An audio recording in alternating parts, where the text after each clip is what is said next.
再来看高雄车头的天平哦，去年底启用，才袂少人来遮参观散步。最近发现讲有红蛋阿影仔冰床顶本色，有民意代表就质疑讲无单位通负责，嘛批评讲铁道局甲市政府互相杀责任。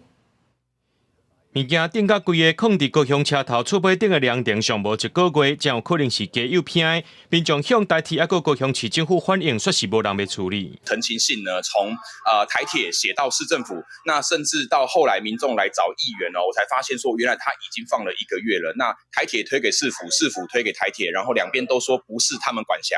议员2日暗时发文接集相关单位互相下来杀气，2日早起到现场，这影仔变成互刷走啊！厝尾顶去年底才皇宫启用，才做高雄新地标，就算是平常时也受真侪人来遮行打，想袂到也未到半年就出现管理问题，市民也感觉讲安尼是真歹看。不晓得放多久，可是有一次来看到，一堆杂物在那边，当然是有碍沾观啦。粗略来分的话，就是天棚上面的部分是由市府来维管。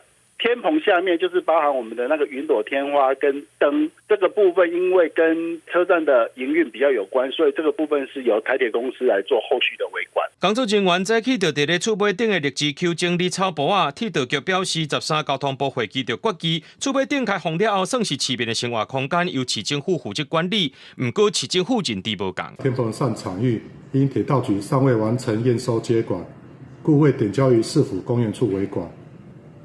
公园处已于20日先行协助清除该场域相关废弃物。市政府认为爱等场域相关验收作业完成，才移交予市政府接管。不过铁道局认为验收天数和平常时维护管理无关系，表示会继续和市政府沟通。目前阶段高雄车头的厝尾顶管理权责，2个单位还阁伫咧下来杀去。公司新闻综合报道。